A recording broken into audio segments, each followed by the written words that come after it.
Okay, hello Internet. We are now recording for episode 127 of Enter the Dungeon. Ashman, how would you give the recap?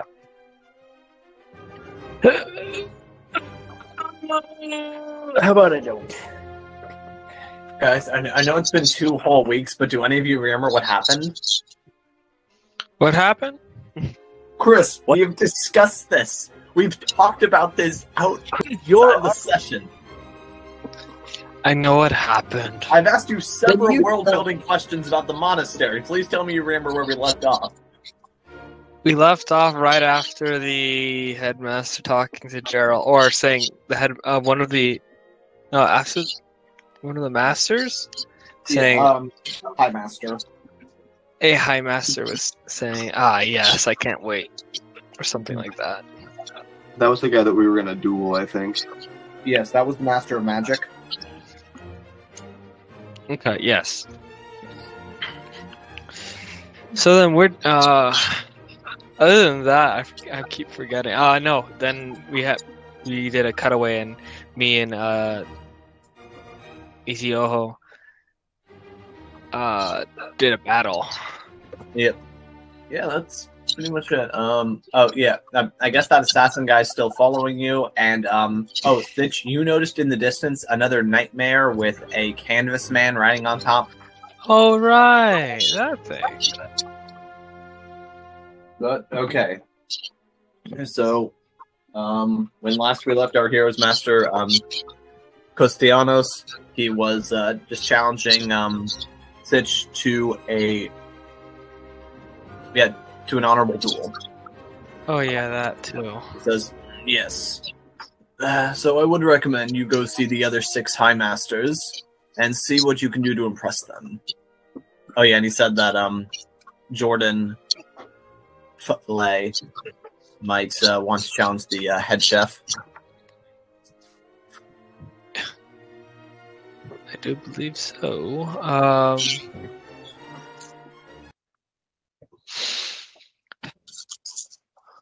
What are we missing? So I look around. So you guys are currently in the Arcanium. Basically just a room where magic is practiced. Okay. Okay. What? Oh, I guess we can't really ask Geralt what he's doing since he's not here. Yeah. Did they want to battle now or later? I guess we'll get to that when Michael shows up. All right, so I guess our next step is to try and convince the other masters. Yes. Right. So there are the 2 High Masters in that room: the Master of Education and then the Master of Magic, and then there's 6 more. There's the Master of Art, which is the head chef, and then the Master of Finance, the Master of Faith, the Master of the Grounds, and then the Master at Arms. Okay. Where do you guys want to go first? Any masters any subjects calling out to you?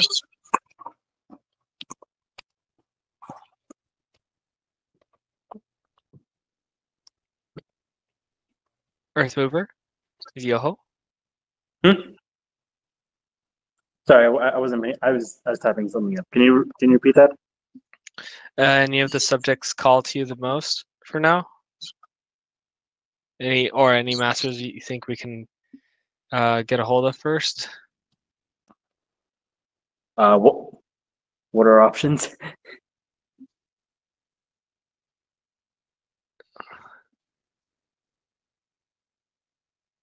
DM.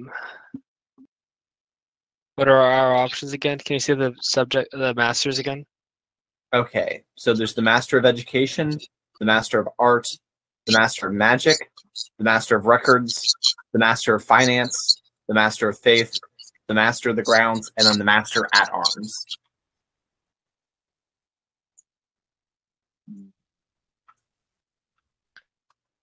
What do you think, Izio? We should look into the Master of Magics. And then the old man standing in the room next to you says, yes, that's me. Remember I challenged your sorcerer friend here to a duel?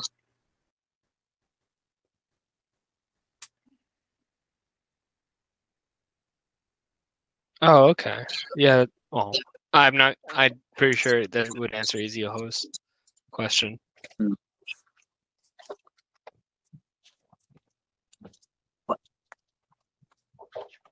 How about we look into the matter of histories?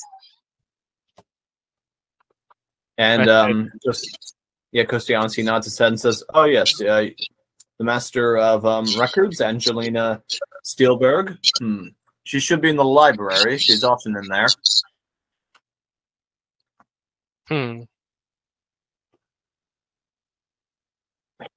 Where's the library? Thitch, do you still remember where the library is from here? Do I actually remember? Yes, it's actually right next to the Arcanium. Oh, okay. Okay. Then yeah. Yes, I remember. Yeah, this building is not really too big. You guys won't probably get lost in it.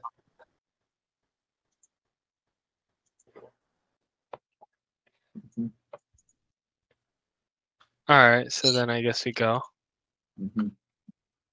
Okay, so if you guys are going into the library, this area, it's set up to where there's rows and rows of tables, each with 4 chairs, and you see several people of various ages milling about. Some of them are reading books. Some of them seem to be writing at the tables, not on them. And the bookshelves, they are around the sides of the room, and then there's also a few rows coming towards you. Okay. Yeah, but this mostly seems to be set up as but most of the people here, they're working at those desks.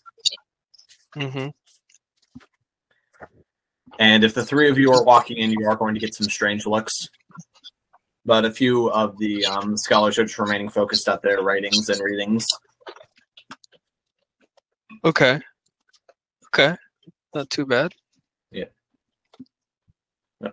And so we walk in. Yeah, and Andreas. Yeah, Andreas, we're in your favorite type of room. Oh no. Do you know what that means? I don't actually. A library. Well, fair enough.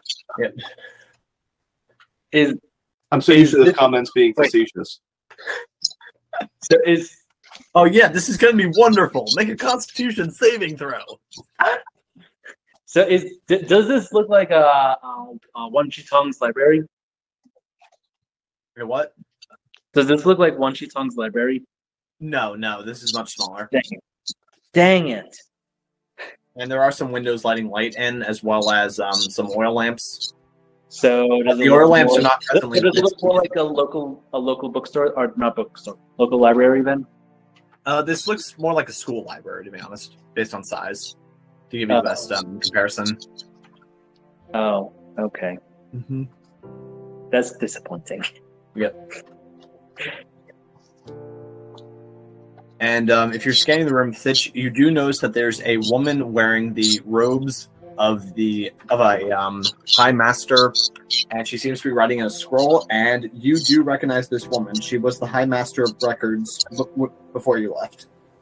Oh, she's old. Yes.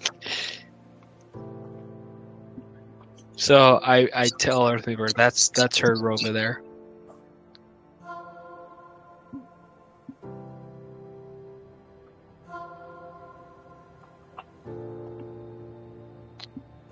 Cool. Let's move.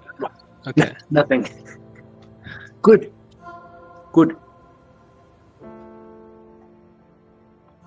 So yeah, no, I tried to get her on our side. Okay.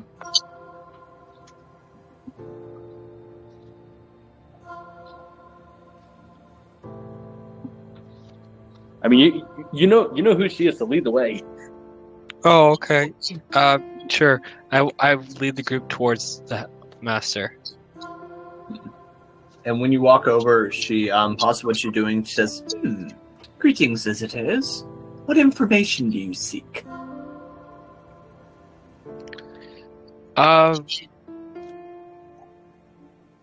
What are we looking for again?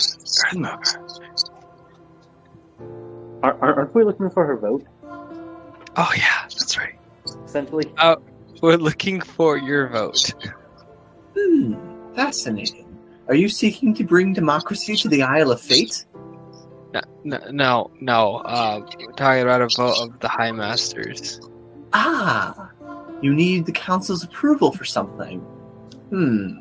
Let's see now. An elf, a Goliath, and a halfling. 3 of you traveling together.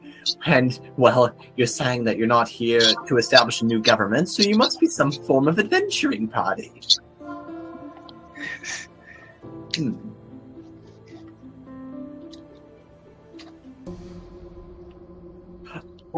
That Also, would be what is absurd Thitch wearing right now?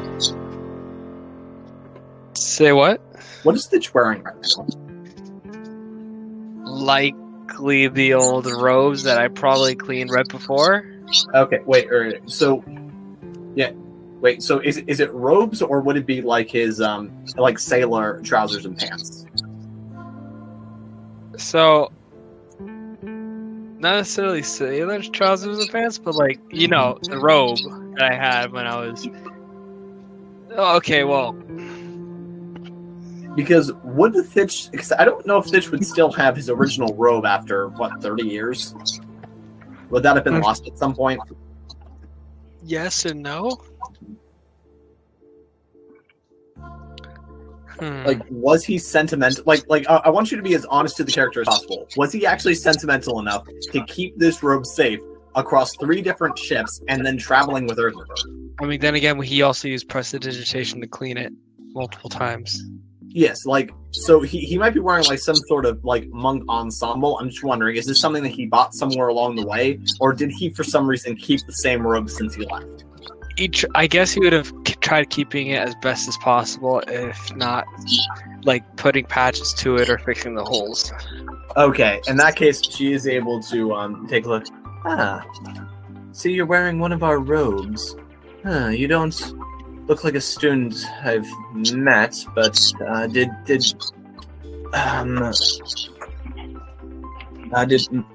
Master Antonia give you a loaner? Did your clothes tear on your journey? No, Master. I don't know if you remember me at all. Thitch is my name. It's been a long time, so it's fine if you don't remember. Oh, I've been here a long time, only met 5 Thitches, of whom you could only be one. Possibly the brother to...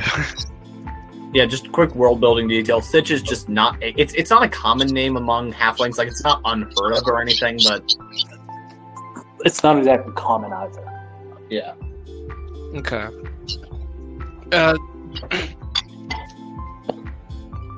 Yeah, it would be like naming a child Andreas. Kidding. I mean, it's not a common name. Depends on what community you're in. Fair enough. In but the it's States. also, but it's not a Christopher. So,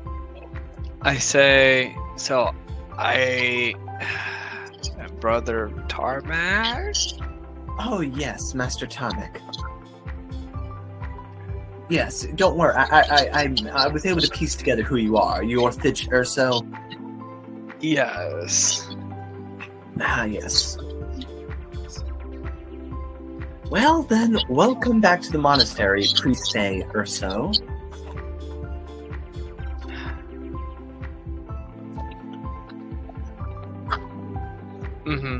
So, you joined some sort of adventuring party, and you need support at the council.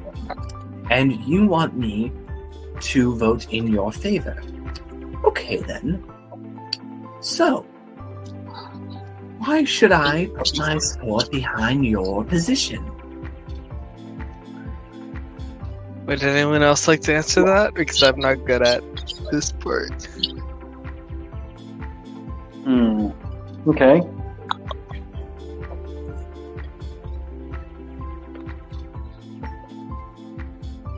I mean, you're the one that knows her the best, so... No, it's better because like we're supposed to try and figure out how to convince her, and like we could explain the entire thing, but that's as far as I go.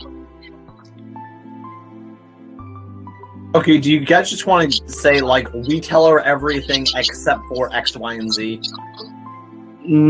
Tell her everything except for X, Y, and Z. I've got an idea I want to try out before that. Okay. Because here's the... Ooh, actually, I've got an idea. Mm-hmm. How much do you know about... how much do you know about Drow history? Wait here a moment. And she walks over to a very discreet, very carefully organized bookshelf. And let's see now, history, elves, drow. And she pulls out a medium-sized book. Well, that's a very complicated question, isn't it? There's been a lot of drow, and they've been around for a very long time. Is that the only book you have about the drow? Well, this would be the main one of drows in the Underdark and their intersections with the surface world, but they also appear in other books. Oh, a lot of dwarven writings on the drow. As you can imagine, sometimes their caves hit deeper tunnels. Well, I may not look it, but I have been alive for many years, I think. That's not surprising. I might be able to help you expand your knowledge if you give us your vote. Fascinating. I would love to receive more knowledge here at the library. What kind of knowledge can you give us?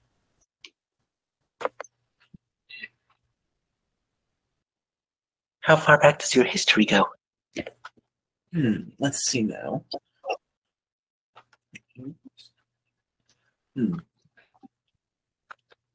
Well, the beginning of this book is with an old legend of two clans of elves who warred with one another, and when the more powerful clan took over the earth, the second one descended underground for safety. That is allegedly the origin of the drow. And they received the protection of a spider goddess when they went underground. And there was something of an agreement that the two worlds would maintain peace so long as they did not intrude upon one another.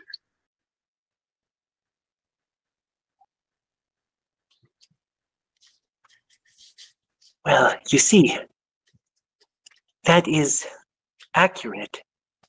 But also, we drow,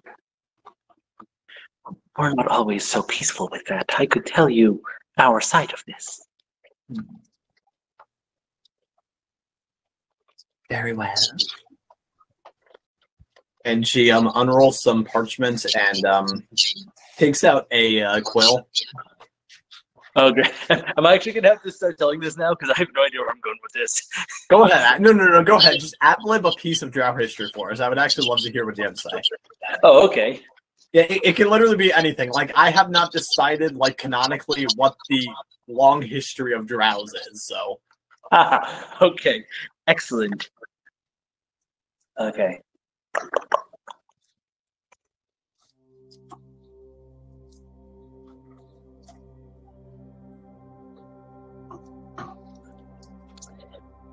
When we first met with the spider goddess and she was able to provide us with protection. We were being hunted and killed. She provided us with the ability to see in the dark, for we once were very much like these high elves of now. However, sorry to interrupt, but high elves can already see in the dark. But they cannot see as well as we can. We are very good at seeing in the dark. And the Spider Queen, she gave us this power. She enhanced our natural night vision. However, not all of us were happy with it. Some were more wanted to try and rejoin with the others. We thought we could become one. Spider Queen had other ideas. She wanted to use us as puppets. She wanted to use some of us as puppets. This is generations and generations before I was born, but legend has it that some of the ones that she turned into her puppets were among the most powerful drow. And the ones that did not follow her directly, not only did they gain this night vision, but the ones that didn't follow her were also the ones that were cursed in the light. She didn't want us joining with the rest, so she made us hypersensitive to the sunlight. Some she didn't give this inhibition to.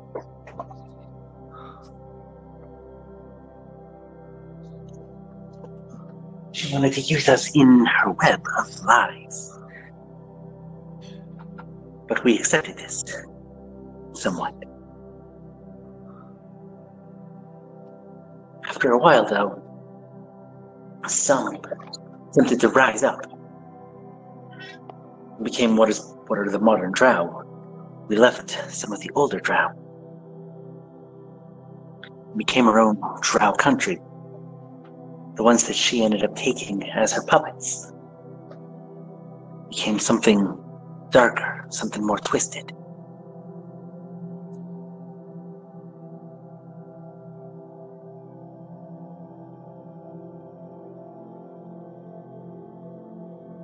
Okay.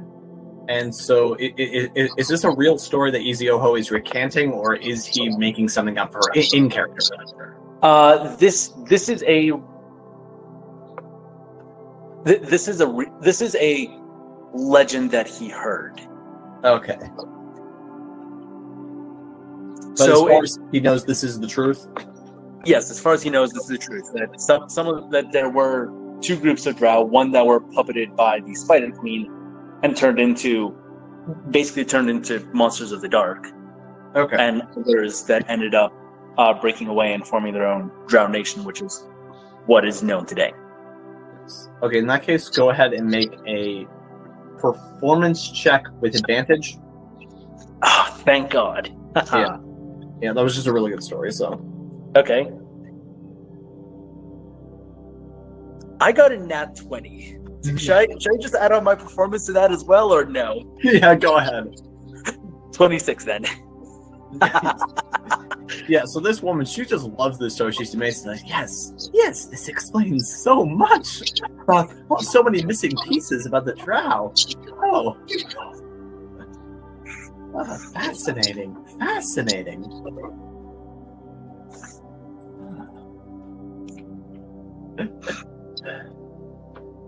And so you are a descendant of the clan that remain loyal to their true selves, then? Yes, that is correct. Well, I'm very honored to be able to meet you and to be able to hear this story. We shall preserve this, that way the history can continue on. And what is your name? Iziogo. Iziogo. Nice to meet you. How do you spell that?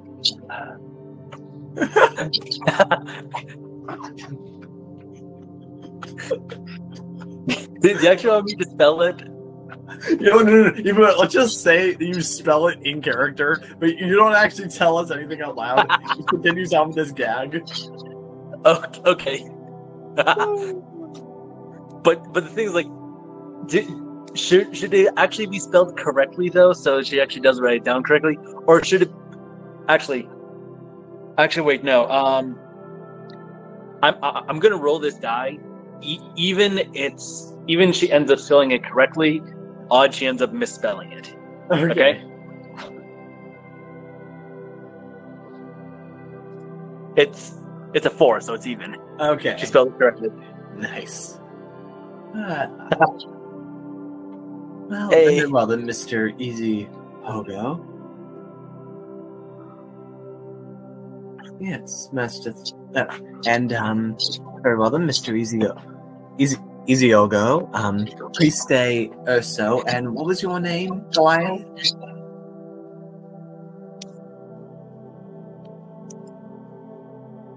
Andreas? Sorry? The librarian's asking for your name. I am Shantai, Earthmover Moriana. Very well then, Earthmover. And tell me, what sort of help does your group here expect from the council?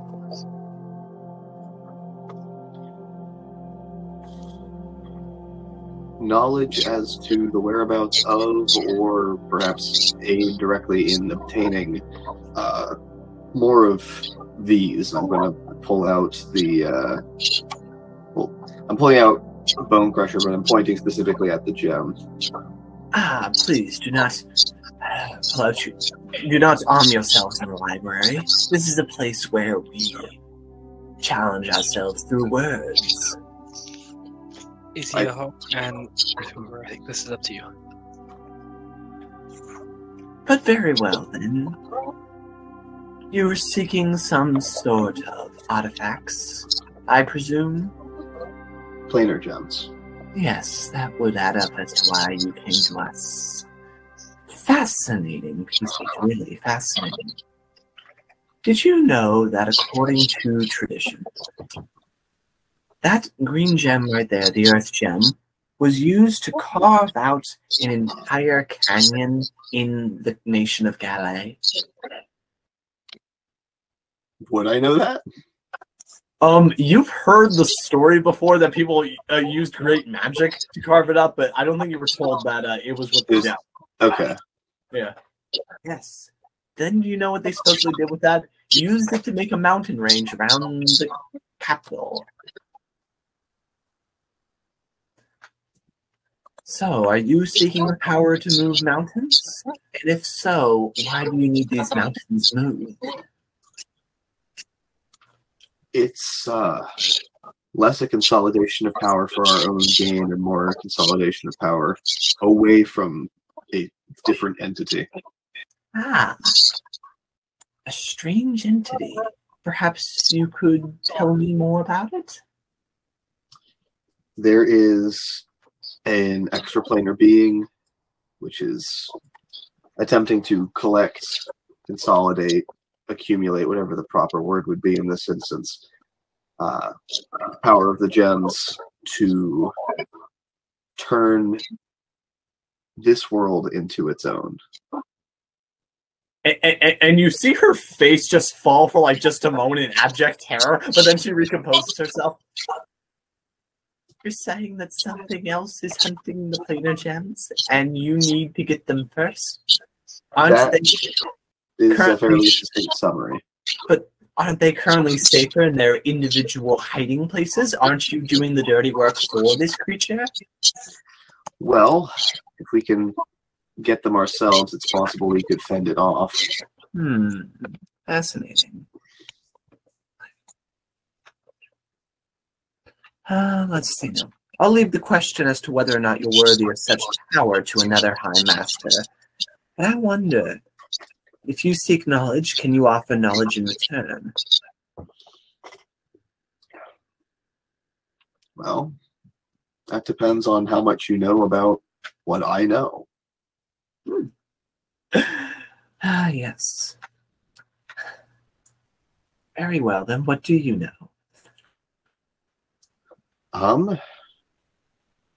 I know some amount about alchemy, equivalent exchange.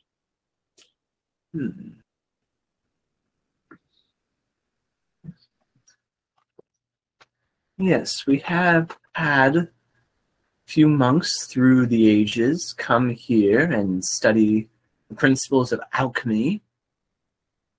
How forces channel through the world like ki channels through the body. Yes. But we would always love to hear more. What do you understand about alchemy, its principles, its limitations? Well, there's the most obvious basics, which is you can't generate something from nothing. But fundamentally, it requires effort to perform transmutation. So it isn't so much an act of changing one thing into another that is strictly equivalent, because it does take something from you to do it.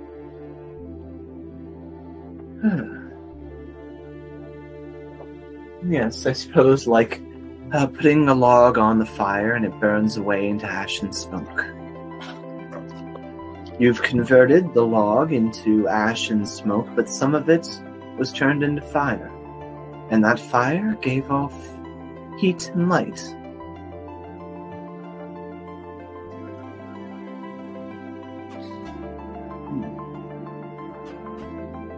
If you are seeking a machine to simply turn logs into ash, fire will get you there a great deal, but it's not a perfect transition, is it? Such a thing can't exist. I suppose not. But what if you were to power the alchemy in another way? What if you had something else to offer? Say, a gemstone that carries in it a very fragment of creation. Even then, it requires intent and energy of the fragment itself. And what have you succeeded in doing with your alchemy? I would say good and bad in not equal turn, but certainly both in fair shares. Oh, I'll leave the moral consideration to the Master of Faith, but I'm more interested in what you've done and how you've done it. I have primarily focused on, as my name might suggest, the shifting of earth, stone, and things of that nature. My first practical application of any scale was saving my village from an avalanche, which is where I have my name from.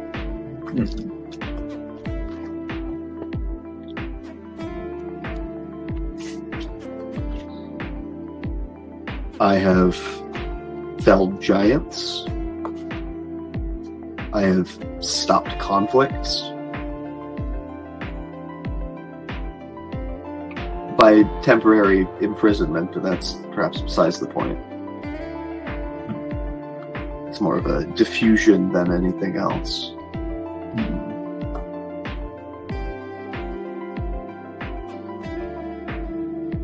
Anything I have thought to be able to do, I have done.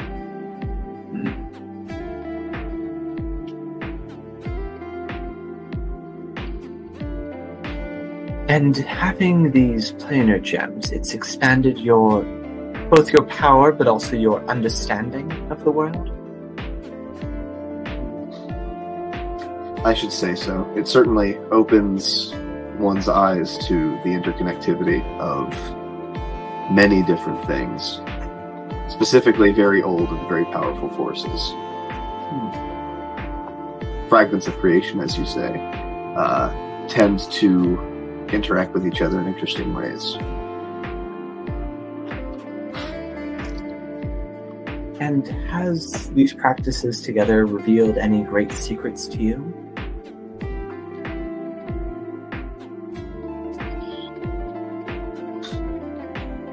None that I've necessarily interpreted as such yet, but that isn't to say that through discussion they might be revealed as such.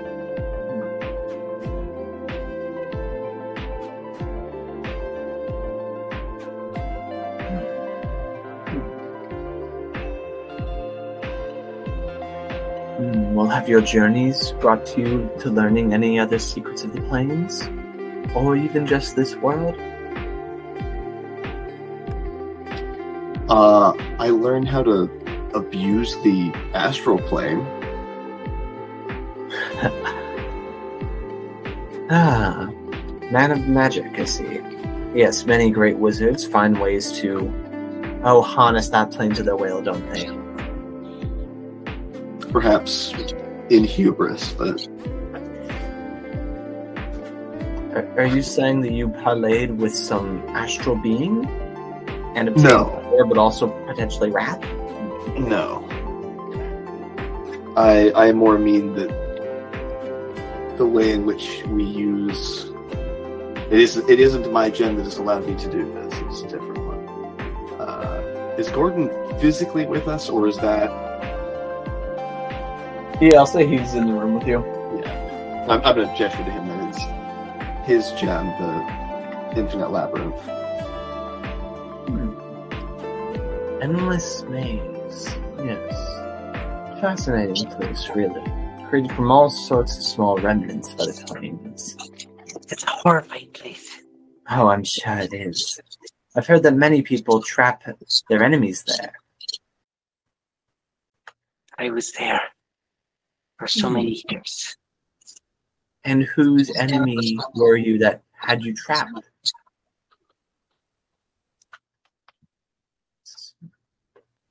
I don't know.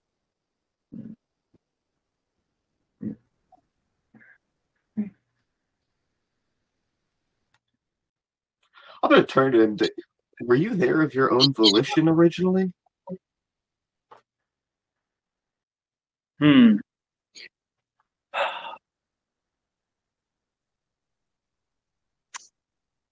trying to figure out if this is something I would remember necessarily. I also had that thought.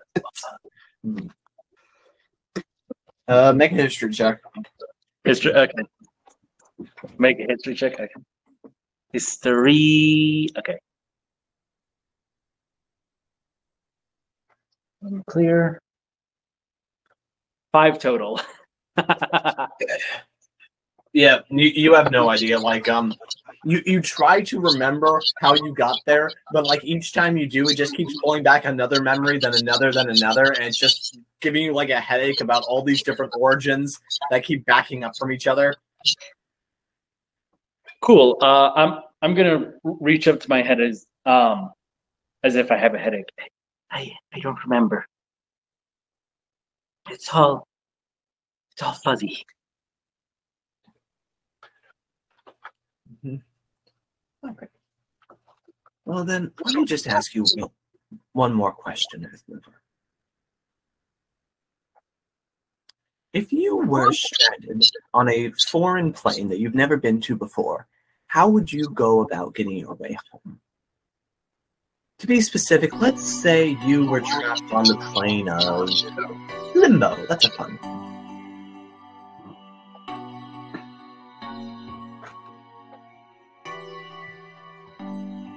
To remember how much I out of character and how much Earthmover in character knows about Limbo to begin with. That would be an Arcana check if you want to roll for it, or you can just ask her. I'll make an Arcana check. Okay.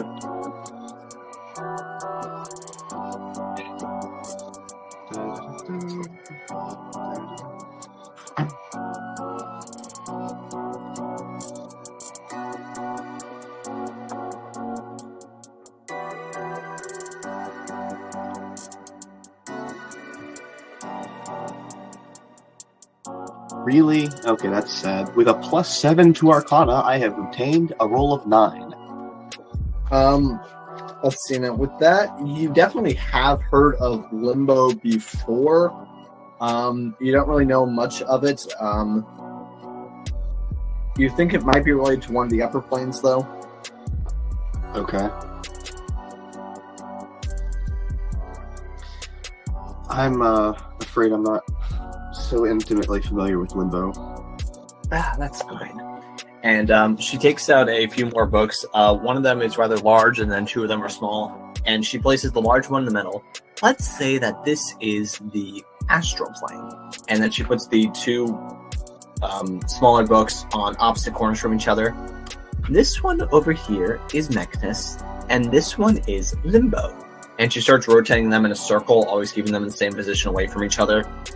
They are in opposite positions, tethered to the astral plane. Mechanus is the plane of order, while Limbo is the plane of chaos. It said that, on Limbo, there are solid rivers and there are liquid mountains.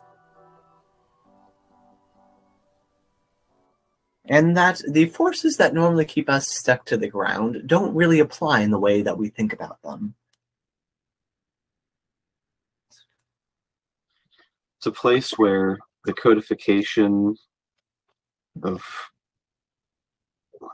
rules is practically impossible then. Yes. Alchemy is either infinitely powerful or meaningless, or perhaps both in such a circumstance.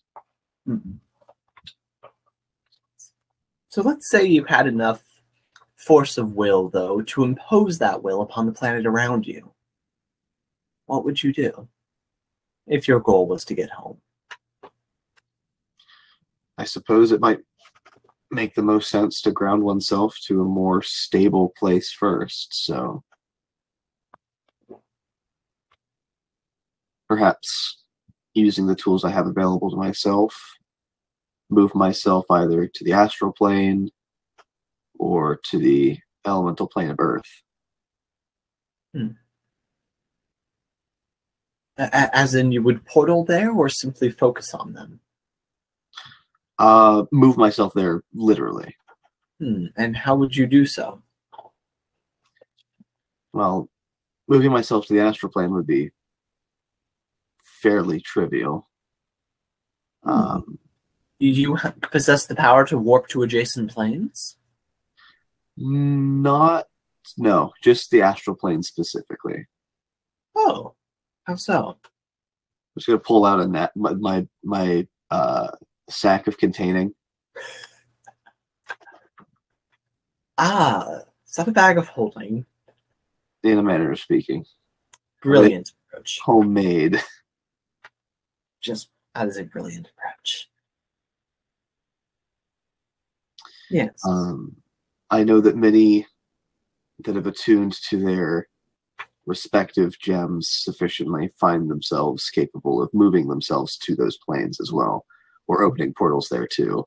But I've not yet reached that stage of competency. Fascinating. Yes, so you would warp yourself to the astral plane, and then from there? Well, the astral plane is vast and full of its own holes, so if given sufficient time, I'm sure I could find a portal back. If not, parlaying with astral beings isn't the worst option either. Although, if I could find my way to Mechanus through the astral plane, I don't imagine they would like my presence. I might be able to convince themselves that the proper order of things would be sending me home. Yes, and you could theoretically use your understanding of alchemy to convince them that you're a lawful being. Certainly. Understanding and adherence to a fairly set in stone, if you'll pardon my pun, grouping of rules. Okay. Go ahead and make an Arcana check with advantage. Okay. It's a 24. Okay, with a 24, she smiles and says, yes, that's brilliant. You know, I enjoy asking many people that question to see how they respond. But very few of them think to simply remove Limbo from the equation from the beginning.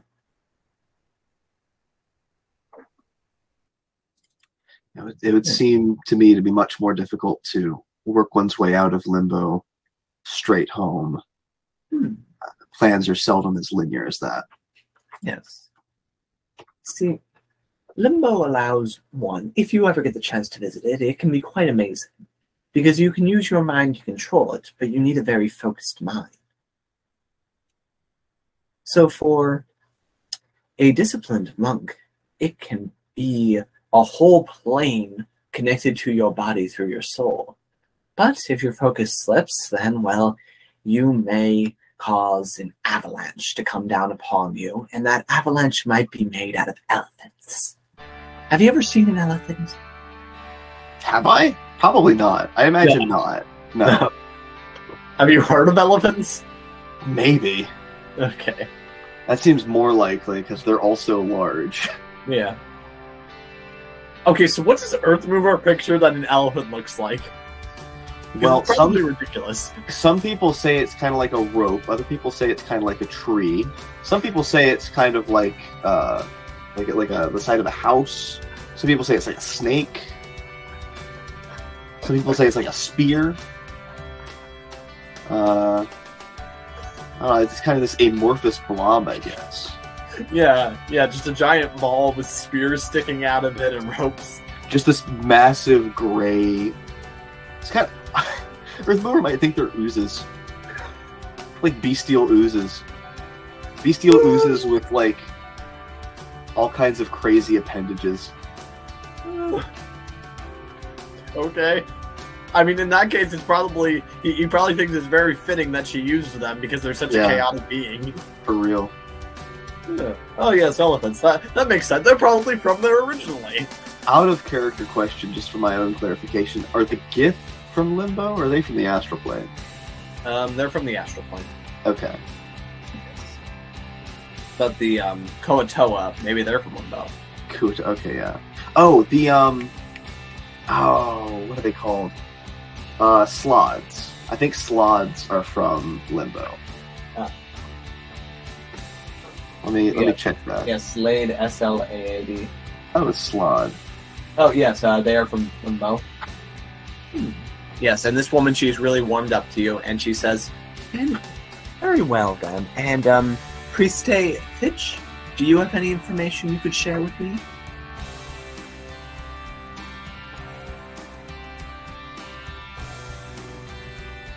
Chris?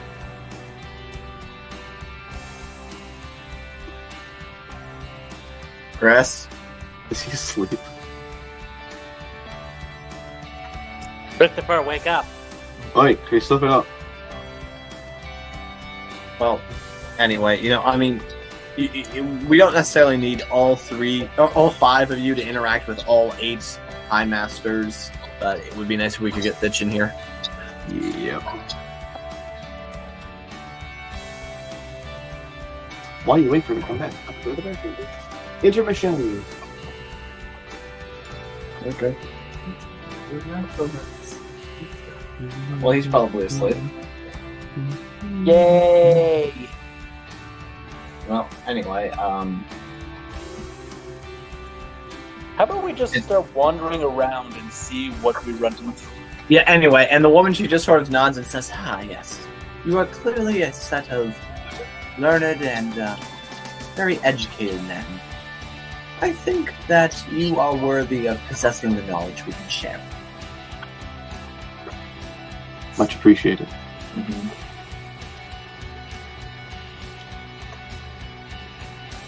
Thank you.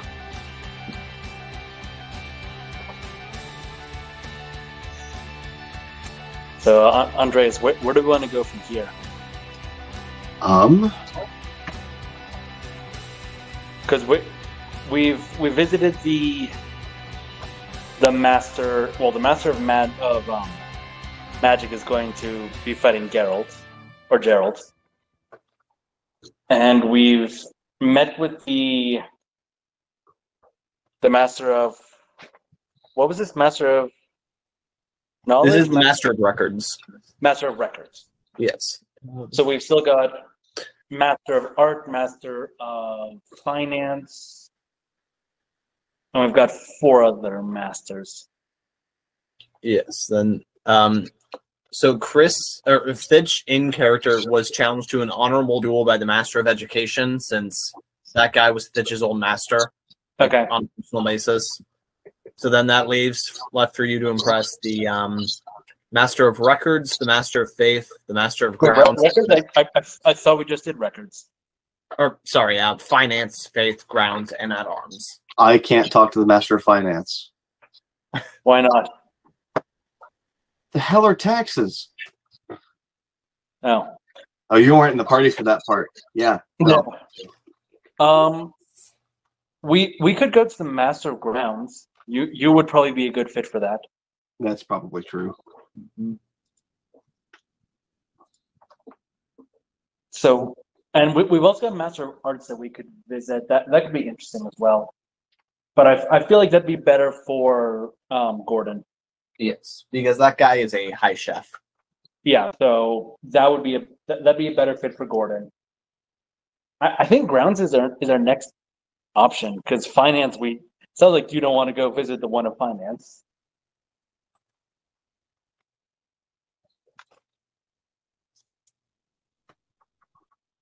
So yeah, you want to go visit the Master of Grounds? Sounds like a plan. Okay. I'm. Do you know where the Master of Grounds is? Oh, just a minute. And she gestures over to a young man, and she says, yes, Nusak Jeffrey, can you please show these gentlemen where they can find Al Modil Deep Coal? And he sort of bows and says, yes, master, I shall lead them. Hello, travelers. I shall take you to meet the master of the grounds. Thank you.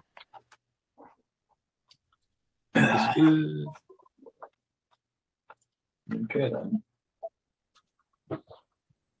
And he leads you outside of the building to the inner courtyard area, and let's see now, off to the off to the side area there is a man who's working with a group of people. They seem to be filling in a hole.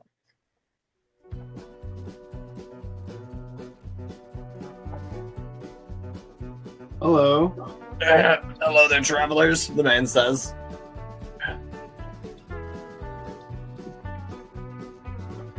Something we can do for you? Finding it more likely it might be the other way around. Look, are you a hole digging company? Because we don't really use those anymore. When did you? And why? Let's see now. One time there was a report that there was some sort of mystic artifact buried underneath the structure here. Got a team of miners out. Turned out to be a bust. Huh. Yep.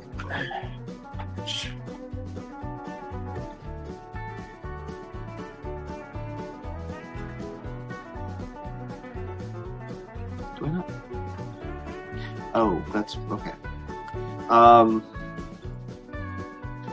just gonna take like. Are we near? Like, could I find a stick or something? Yes, actually. Now that you're a bit closer, you realize that that they had uprooted some sort of tree. Like there was like some dead tree remains, and then just off to the side there's a large stump. Okay. Yeah. I'm presumably why they're filling in a hole right now. I'm gonna get a stick that is of comfortable ground drawing length, and then just walk over to the hole and start drawing, manipulate element. Giantkin, is this some sort of runecraft? In a manner of speaking. Sorry, was that presumptuous of me? Not terribly. It just looks no. like runecraft, and from my understanding, let's see now. You do look like Giantkin. Is that accurate? Goliath, yes. Yes, Goliath. Right.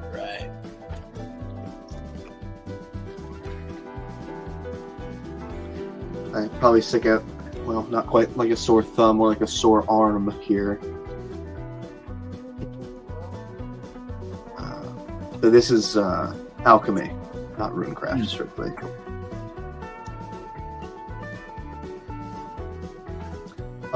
He'll finish drawing it and then move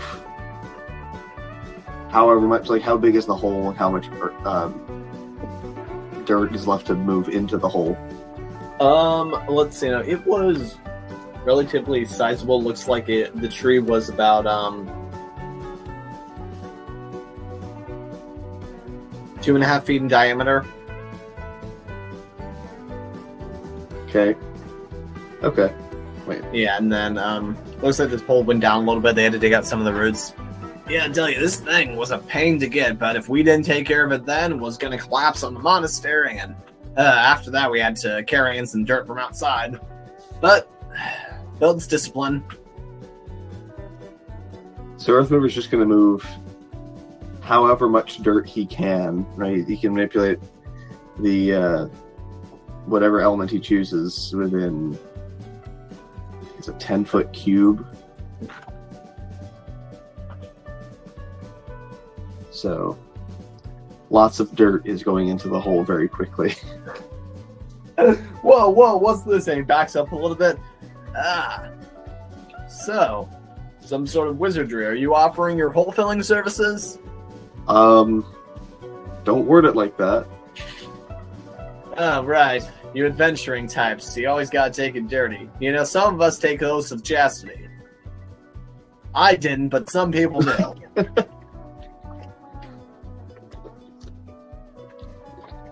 Chastity and purity aren't the same. Surely.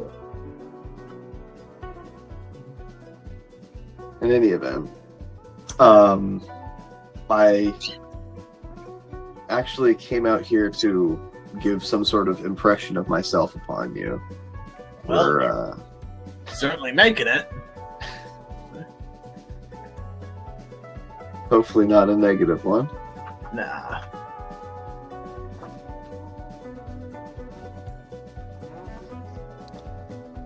We're actually an out of character question.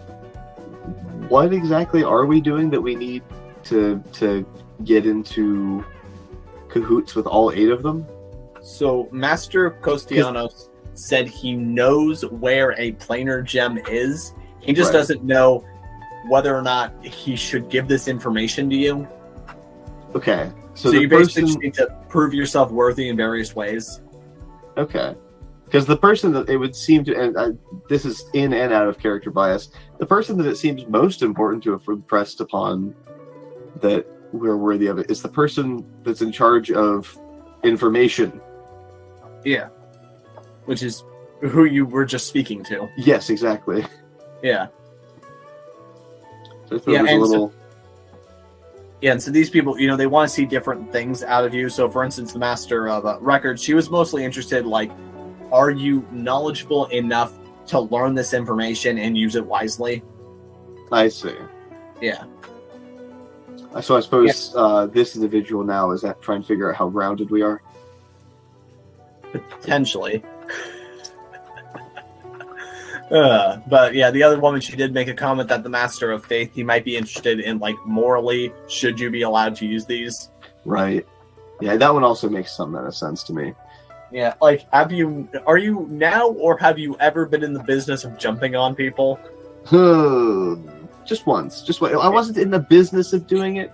It just happened once. Okay, good. You see, it's always better to give a harmful answer than it is to lie, or a dispositive truth than it is to lie. Not a clue. I don't know. Just the idea that if you lie in your resume and that gets back to you, that's worth it. Just saying something bad to begin with. Yeah. All right. So, I don't suppose you're volunteers here, so you probably want something, right? Yes. We're tracking down planar gems.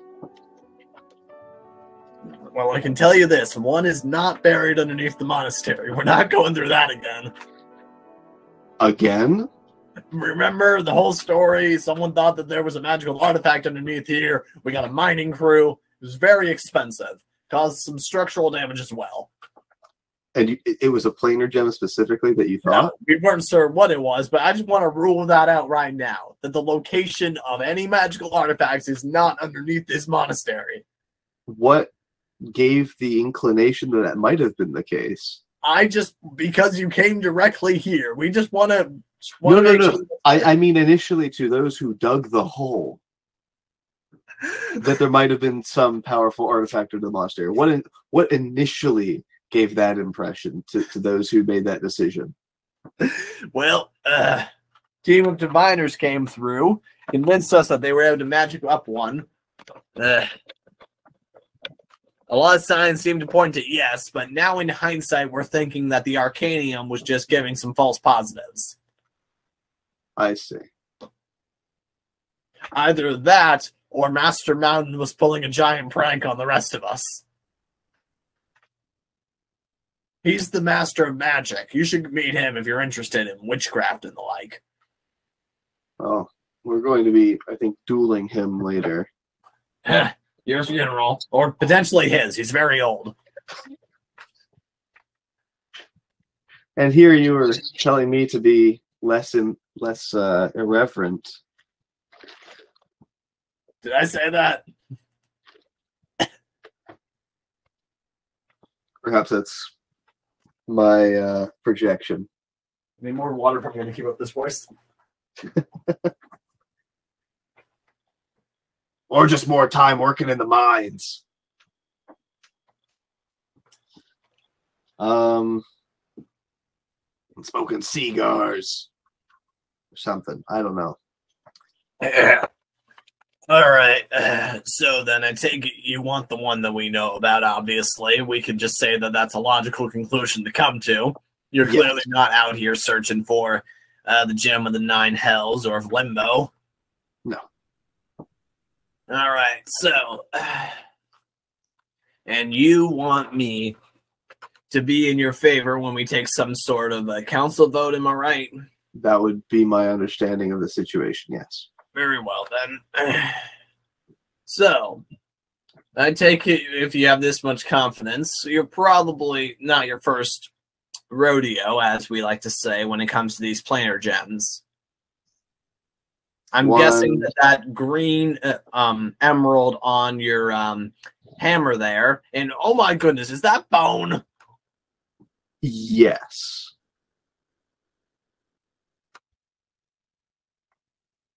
Okay, well, I'm guessing that emerald there is not just an emerald. No. Elemental plane of Earth. Very well. Well, if you're swinging it around so casually, I suspect you got some experience with it. You got any other gems? I'm going to point to everybody that has a gem. So you're pointing to everyone except me. Got it. Yeah, well. Wait, yeah, 2 hands, 2 other people, you know. Because Gerald's still in the other room. Oh, that's right. Yeah. And one more inside. Yeah. Oh, yeah, you know how Earthmover had that 3rd arm installed for when he wanted to exclude Easy Hodo? Yeah. I'll tell you what, this thing was expensive, but well worth it. For this one scenario. It could have just been pointing in turn. Did I say point or gesture? If I said pointing, it could have just been that one. That could have been one. I only needed one hand to point to everybody. I didn't need to do it at the same time. You said gestured. There we go. Yeah. Even better. Well, I could have just waved my hand this way and just backhanded Izioko at the end of it to just show that he wasn't part of that group or whatever else. Wait. Just like, when you backhand me, do you like literally backhand me, and do I fly like 10 feet? I sit you down with it. I just fly like 10 feet. Well, you actually fall into the hole. I take it he has the gem of the wind plane then.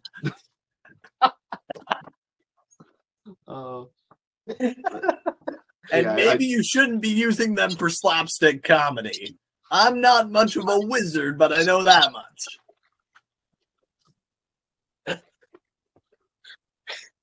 Yeah, I kind of indicate that we have 4. Anyway, if we're gonna trust you with another one of these, I want to see that you know how to use them as more than just weapons. Okay. So, what practical applications can you use these gems for? Going back over them in my head. Thanatos. So we can use the Thanatos gem for healing. Thanatos we can use to contact the Raven Queen. And I'm not sure what else we can do with the Thanatos gem. I think we can heal with it, gems right? we can use to control water. Or produce gem it. So the Endless Maze gem we can use to one we can teleport to enhance and for teleportation. Yeah. It's a conduit to increase power of the other gems. Yeah. As well as we could use it to just zoop around. Yeah. And the Earth Gem is, well, the Earth Gem lets me practice alchemy much more fluidly. So do you just tell all that stuff to the... Yeah. Also, most importantly, the Thanatos gem can make wine. Oh, okay. Can he cast healing spells? I seem to remember something about necromancy spells. So he has a spell that damages people and then heals him. Okay. So that one's not as... Yeah, not exactly a medical spell. No. All right, Billy, you can get better. All you have to do is impose your suffering on Timmy. It's a blood transfusion spell. So how blood transfusions exactly work? You're not taking all of their blood. Sure, it's the sangromancy spell, Theft of Vitae. Whose blood is this? Why is it in buckets? Why is it in buckets? Oh. But yeah, so the wine, that's an important thing that I wouldn't have. The Thanatos gem can also allow us to reanimate the dead and speak with the dead. Yeah, we've got the power to resurrect people. Figured we'd just stick that in casually at the end there. Yeah. It's one of the least notable things. I think, just making juicing up the other gems, that's a more noteworthy thing than bringing back the dead. Wait. What if you... I might regret giving you this idea, but no, I'm going to love giving you this idea. You all put your gem's power together to supercharge Thitch using Animate Dead. I mean, so Animate Dead gives you a zombie. So what happens if we kill a beholder? And then we just go, all right, gems, combine. Well, since you guys keep insisting on harvesting dragon, maybe you take this to the next level. We just make a Draco Lich under our control. Well, hey, we don't just harvest dragons. We harvest everything. Yeah, we're not wasteful. Yeah, like we tried to harvest the statues. Is there a zombie Nothic stat block, or am I just thinking of zombie beholder? There is at least one zombie Nothic. Whether or not there's a designated stat block for it's another question. And that canonical. Yes, well, within universe. Well, like Wizards of the Coast is 5e vanilla. Okay, WotC has not published one. Okay, that was my question. Okay, but Earthmover has met a zombie beholder. Mm-hmm. I remember that much. Yeah, like one series I just want to do like a trivia night to see which one of you can remember the most obscure details about the campaign. It's not me. Yeah, it's probably it probably won't be me either. Well, it's because you've been here the least amount of time. Exactly. It'll be Evan.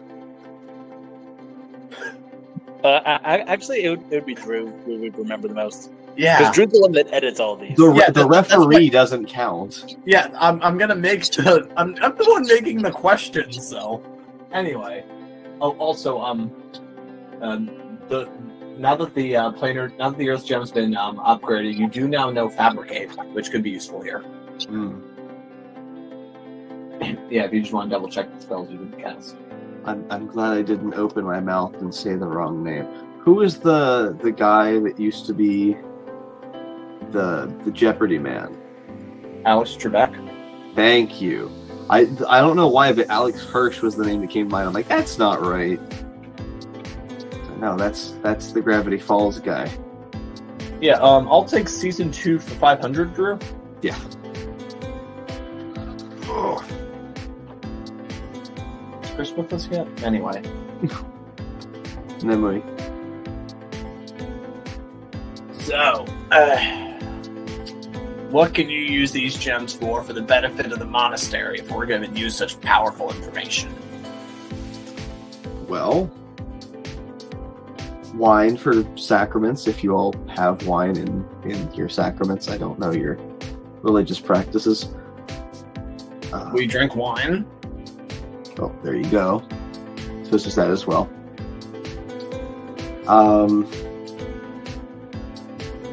We can make portals. Like, we can just teleport things from one place to another. So... portal making. Now that's fancy magic. I'm beginning to realize that the way that...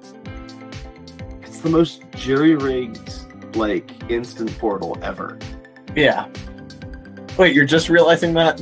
Well, it's occurring to me how jank it is, because we're not using a real bag of holding, and we're hijacking the, like, cosmic signal of it or something. Yes. Like, it's very messed up what we're able to do to this stupid thing. Mm-hmm. So yeah. You could show me right now, say, the far shores of Aftoria, or the Elven Courts, or the deserts of the Barren Zone. It has its limitations. It is... I'm trying to remember what the actual mechanical limitations you placed on it are, so I can describe it fluidly in character. I think we said it had to be somewhere we'd been. Yes. And then there was, like, the cost was per distance away. Yes. And it wasn't a guaranteed to work. Were all of those things true? That's... Certainly 2 of 3 are, I'm fairly certain.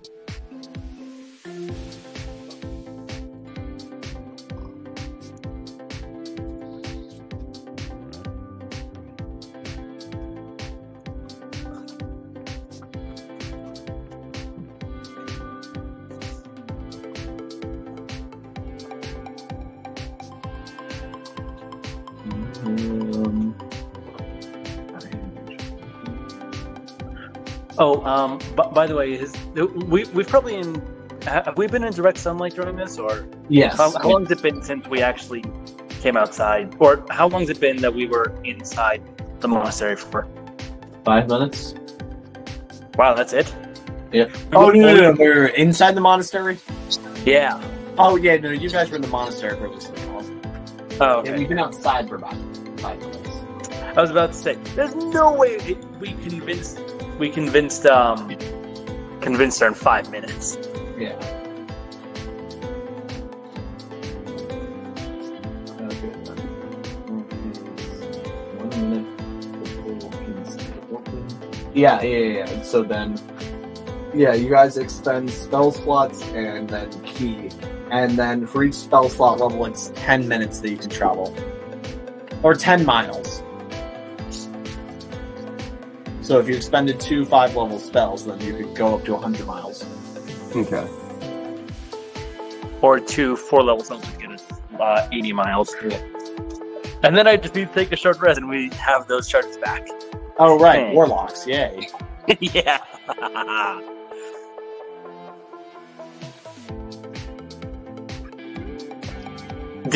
I don't think you quite thought that through, did you? Well, I mean, you can only carry whatever you're holding. You can't take your ship through that portal. The event horizon's only the size of a bag of holding. I think that's... For now it is. I mean, so there's no way of increasing the size of it? Unless Earthmover can transmute a gigantic bag. Oh, I don't like the way lovely idea. I mean, that's an idea. And also, I mean, I'm just saying, like, we can't use the gem to, instead of making it so we can go distance, be able to store larger items in it. So making the hole itself larger rather than transporting us somewhere else. No. And if we could do one, why couldn't we do both? Yeah, well, because the size of the portal hole, that's a physical limitation on the bag that's been charmed. Yeah. Okay, so what I hear is it's like you're redirecting a phone call. You can't change the size of the screen of the phone when you do that. Oh, can I ask a strange question? Please do. Okay. If it's the definition of a bag and what qualifies as one, I'm also trying to think through that, so I don't have an answer there yet. Okay. Because a bag of holding tells you the dimensions of the interior space. Yes. And the bag of holding itself tells you what the aperture is to be a bag of holding. Yes. However, if we're transmuting it so that we're hijacking the portal itself, it's no longer acting as a bag of holding. Right? It's acting as a cloth sack with a portal at its aperture. Yes. So, hypothetically, make a bag which has a restricted aperture. Let's say 2 feet across, say? I think that is what it is. Okay, 3 feet then. Bigger. Well, no. Make it the right size. Okay. But it has a lot of excess cloth. When we manipulate the thing, right? So if we scrunch up the portal, it's certainly still a portal. Yes. Are you familiar with the portable hole? Yes. I'm. It's a two. No, it's only a 1-drop in Magic. No, it's either 1-drop or 2-drop. My point is, I'm going to take just a massive circle of cloth, fold it up so that it is a bag of holding sized aperture neck, so I can infuse it that way. And then when I transmute the portal, see if I can't stretch it back open. Yeah, I mean, so the way I see it is that when you guys are hijacking portals, you are redirecting a phone call effectively, right? And that doesn't change the size of the phone's microphone, right? Sure. So if there's a hardware limitation on the size of the tool, then I think that should probably have to remain consistent. My main point here is that it's still a bag of holding. Sure. But portable holes do exist and use the same technology. Yes. So if you can if you get powerful enough infusions to make a portable hole, then you can upgrade yourself to a 6-foot ring. All right, and now I have to check something else real quick. But however, if you guys find just a permanent portal somewhere out there in the world, then you can temporarily redirect it. Okay. Here's my question. So we have a bag of holding, and we want to turn that into a portal. Okay. Yes. So what we're doing is we're hijacking it. So instead of the portal going to the bag, it goes to a specific location. Yes. Let's say we were to make essentially another hole, but let's say it's a loop with some rope. Could we hijack it so we could the portal or the bag of holding connected to that loop temporarily so we could store larger things by putting it into that larger loop? Oh, moving the aperture. Yes. So essentially, instead of redirecting the phone call by saying instead of saying I'm calling this location, I'm calling this location, redirect the other end of it and say, instead of calling you from this phone, I'm going to call you from my landline. Yes. I'm not. Wait, can you say that one more time? Not the metaphor, the actual plan. Okay, so you have a loop of rope. Let's say it's 4 feet across. Like Okay, you cool. made it into a loop 4 feet across. If I may, Ash, let's convolute it less and just say we're moving it to a bigger bag. A bigger bag, or like let's say it was a bigger bag. To make it as analogous as possible. I have my bag of holding, which is 2 feet across, Yes. and I want to move it to a bigger bag with a bigger opening. Is that something I could do temporarily or permanently? As long based off of the powers that you currently possess. That's probably That tells fair. me it's possible. We just don't have the knowledge for it yet. Okay. Yes. Because I presume that theoretically it's possible to make a really big bag of holding. You guys just don't know how. Right. Well, and that also makes sense because of what we've done so far with it has been I'm changing who I'm calling. Yes. And So instead of in the case of it being someone else's call that we didn't start, I'm putting that original call on hold. Yes. So that seems fair. I also did just have a fun idea that you guys might want to try. Basically, it's expand the storage in your bag of holding by having like a designated cave somewhere in the world that you keep redirecting the portal to. And the cave is basically just inaccessible by any other way. Like you use your alchemy to seal it off. Hang on. You marvelous pigments are they're very rare. Never mind. So how easy is it for someone to? So the boat that we have, is that our boat or is that someone else's boat that we rented or stole? We own it now. Yeah. We own it. Yes. So can anyone get on board the boat? Yes, it's not warded against intruders. Okay, we need to ward it against intruders and make it so no one can physically get on it except for us. Okay. Or and it bursts into flames if anyone someone else we give tries. express permission to. So will it explode if anyone else tries? No. Let's test that theory out. It just constantly has prismatic wall cast on it. Why not? Because none of us can cast that at all. Not yet. I am also. I had to look up bag of holding and portable hold to check something. I'm also sated to the point of when you get stronger, you can make a bigger thing. Because bag of holding's uncommon and portable hold's rare. So that makes sense to me as well. I can agree with that decision as well. Okay. Not that it's directly in my place to say no, DM, you're wrong. It's your game. But I wanted to see if there's anything else to say about that.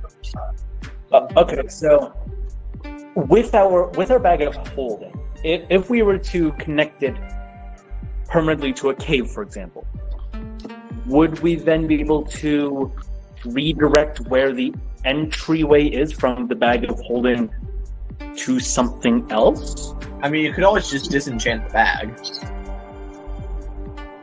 If you don't want that doorway just lying out there in the world, because Earthmover can only have so many infused items, right? Yeah. Okay. So are you saying if we don't want like the access to that cave just floating around somewhere as that bag? No. Basically, what I'm asking is, would it be possible for us to make that out of any hole, basically? Not that we're yet aware of. I think that harkens back to it might be possible, but we don't know how yet. Okay.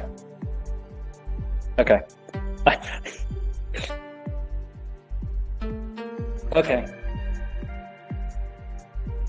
Cool.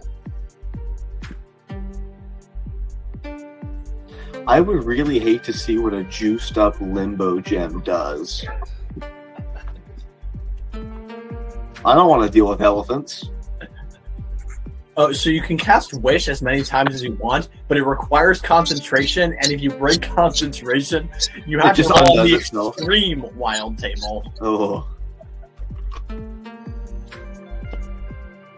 It's just a list of all the tiles from Jumanji.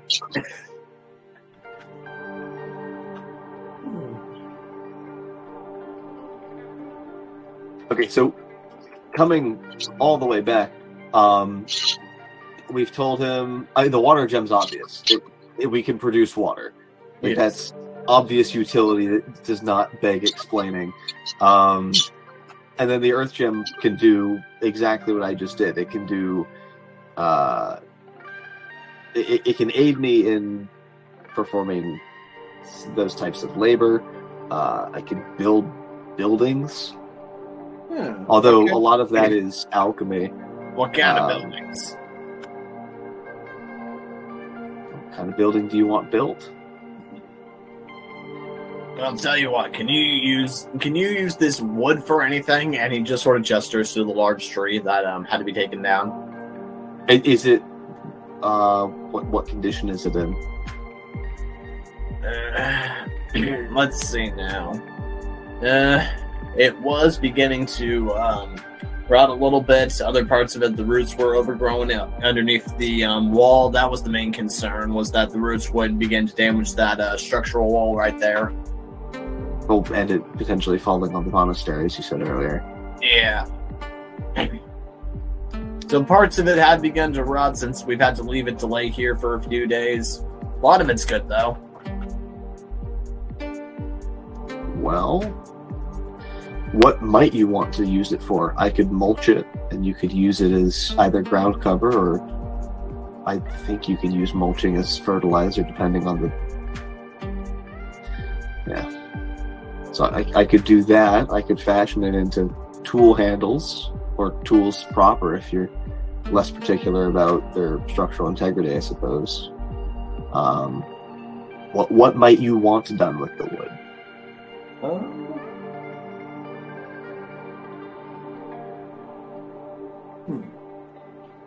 I could break it up into sections that are usable for firewood. No, we could handle firewood ourselves, but tell you what, is there something special you could use the gem for that we couldn't necessarily do with a few days' labor?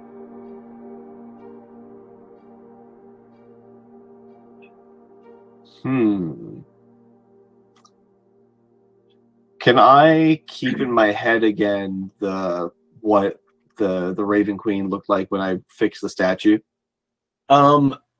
Yes, I'm just gonna say that it's a just sort of like a permanent gift to you, that you just have this complete image of the Raven Queen to call upon whenever you're doing something artistic.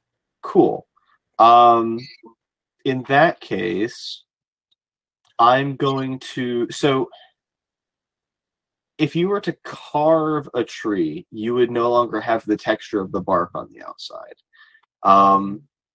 And you would also want to have, like, if you wanted it to stand up against things like mites or anything else like that, you would need to probably treat the wood before you even carved it. So it would be barkless even before that point. But what I'm going to do instead is I'm going to literally warp it so that it retains this, like, the granularity of the bark on the outside, and make it a textured tree sculpture, essentially. Nice. And it's of the Raven Queen? Yeah, and it's pressure treated or heat treated or whatever it is that it might need to be, pest resistant or whatever else like that. Nice. Okay. Let's see now. Fabricate, since that's already on the spell list of the Crossbeam and the Plains, I'm going to say that this will require 4 charges. Okay. Yeah, plus probably an alchemy check. The Crossbeam has how many charges again? 8 total. 8 total? Wow. Okay. Yeah. So, by and large, I've been able to expend a charge to avoid an alchemy check. Would that still apply here? Could I expend 5? Or because it's coming from the stone itself, it's hard to fix it with itself. Yeah, just trying to think. Yeah, you can go ahead and do that. But so, Andres, just so this is just 'cause I don't know. With your gem, are you able to turn dirt into anything you want, hypothetically? Like a pile of dirt? That's actually just from alchemy. That's not even from the gem. Okay. Because what you could also do, like we're clearly going with the Raven, what the Raven Queen idea looks like. But metal is and then like because metal is hard to get a hold. Metal can be hard to get a hold of, and trying to get it processed and everything. You could just give them a lump of metal that you just transmuted from dirt into metal, like a lump of gold if you wanted to, or whatever, if you wanted to. Yeah. And I think that'd be pretty hard to do for them to. It'd be hard for them to get a kilo of gold, for example. Okay. Well, that is interesting, but also just artistically, I just love this idea of you just gonna fall in like a dead tree and using it as an homage to the death goddess. What can you describe for me? What she looks like in the statue inside, like what she might be holding or wearing or anything else like that. Okay, so with that image, so with the statue that you guys had at the chapel of the Raven Queen back in town, that was just an upper body bust that mostly focused on her face. But Earthmover can actually see her complete on her throne. Okay. Yep. And there is a raven perched on her hand. Okay. Yeah. So in that case, I'm going to be sculpting that entire image. Yeah. Out of this kind of idea of a technique. But then I need to look something up real quick. So transmutation alchemists. There's a circle I'm looking for. What's your alchemy bonus? Is that +7?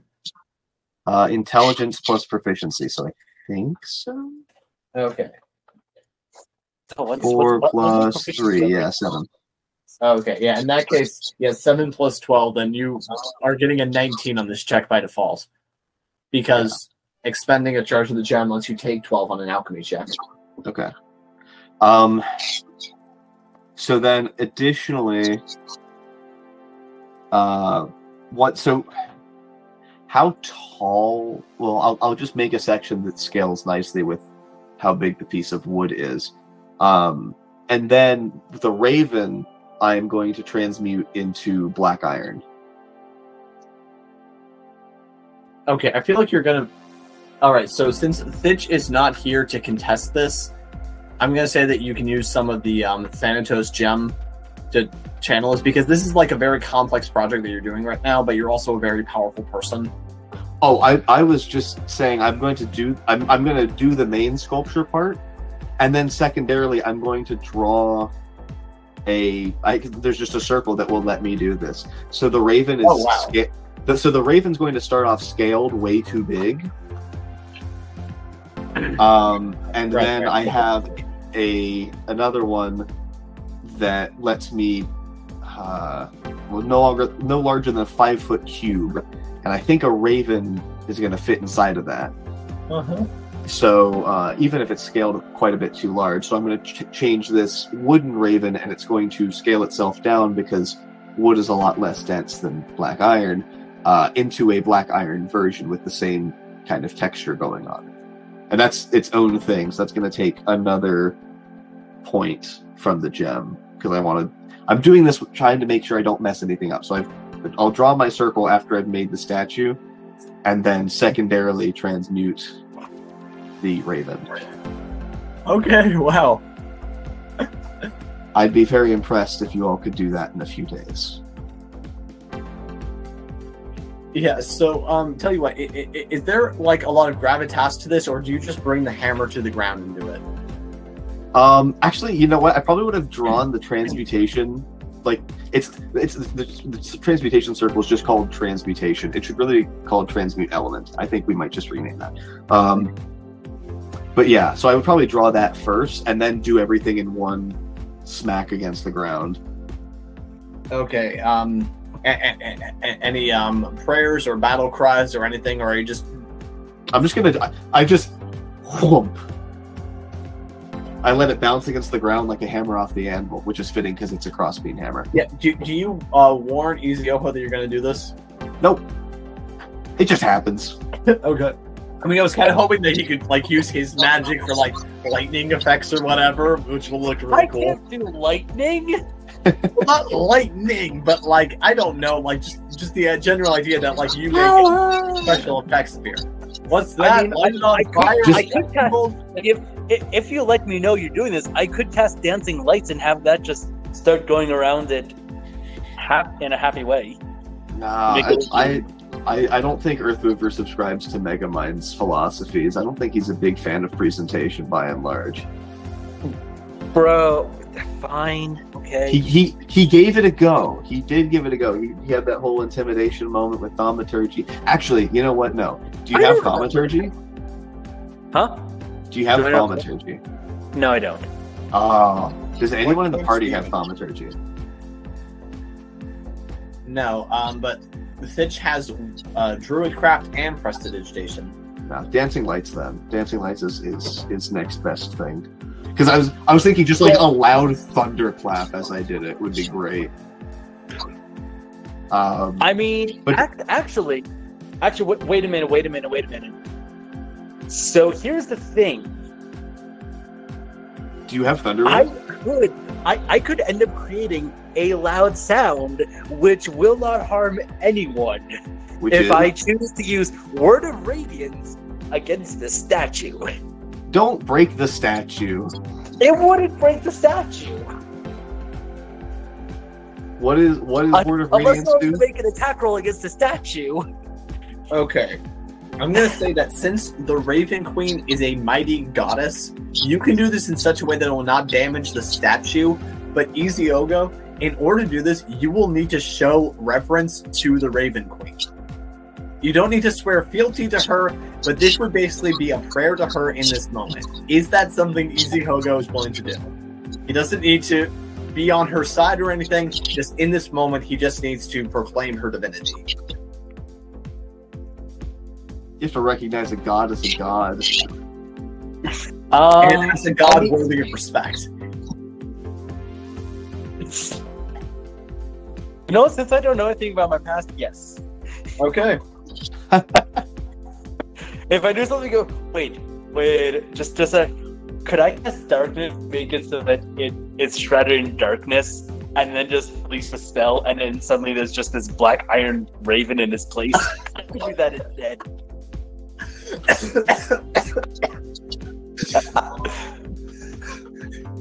Yeah, it's like you imagine you guys coordinate this. It's like, okay, when you see me begin to swing the hammer, cast darkness. Oh yeah, when I finish drawing the circle, cast darkness, and then as I'm swinging the hammer, release it.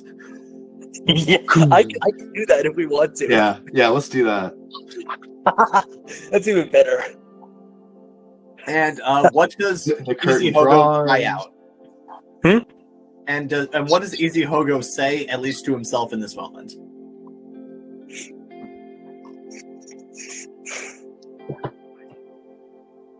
At least I'll be able to. Well, am I saying this out loud, or am I thinking this to myself? Yeah, so this will basically be the verbal component of whichever spells you're casting.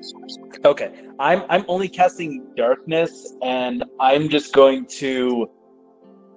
I'm going to cry. I'm going to cry out the word darkness in. Do I know Elvish? I should know Elvish, right? Yes, you do. Yeah. I'm just gonna. You know Elvish? Just gonna yell at the word. I'm just gonna yell at the phrase. Let the darkness rise up in Elvish, as the darkness just appears. Oh wait, you're not also doing Word of Radiance? No, I'm not. That's a cool idea. As funny as that would be, I think just darkness is better. But it's like lowering and then raising a curtain for a magic trick. In that case, then you don't necessarily need to shout it out. This could just be like muttering it to yourself. Then. No, I'm still going to shout it out so that it feels theatrical. Let there be darkness. And someone cries out in Elvish, "What are you talking about? Oh my goodness!" And peering before them is the mighty statue of the Raven Queen on her throne. Like, I feel like people, like, they're maybe, like, taking a moment to just, like, maybe bow, maybe just stop in reverence, clearly telling that whatever this is just something very important that just happened. Mm-hmm. And Master Deepcoal, he's like, well, blow me down. What is that? Okay, no, I'm not doing Popeye. He does not have a Popeye voice. It was Grizzle. It was all right. Now that was amazing. This is a beautiful statue. Where'd you learn to carve like? I mean, magic, of course. But is this someone you know? Is this a queen of some far-off kingdom? It's the Raven Queen. I've met her. Raven Queen? You've met a goddess? Yeah. And her ex-fiancé. Beg your pardon? It's a long story. Sounds like a long one. You know who you should tell it to? The Master of Records. I mean, I would also love to hear it, but she especially would. It's, maybe it'll be easier to tell the story when it's resolved, because it's still an ongoing conflict of sorts. Yeah. Well, as long as he's not getting in your way of getting these gems, right? No, he is an active component of why we need to get them. Oh. Well, my goodness. In that case, I'm not going to be standing in your way. You've earned my favor. This is amazing. Woodwork. You see, guys, not only did he give us this beautiful gift, he used the resources available. There was no waste here. This is beautiful. This is true. Have you ever considered being a monk? No. Well, I'll tell you what, when your adventuring days come to a close and you've done all of your mighty and important quests, perhaps you'll consider a quiet life, listening more to the inner spirits. Perhaps. Well, very good, then. And I think that's probably a good place to call the session.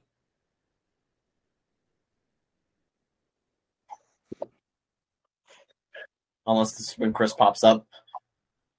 I think Chris has been asleep for the past hour. Fairly certain. Just gonna go ahead and then. But until next time, I've been your host and Dungeon Master, Drew, being joined by Earthmover. And Yes. till next time, bye.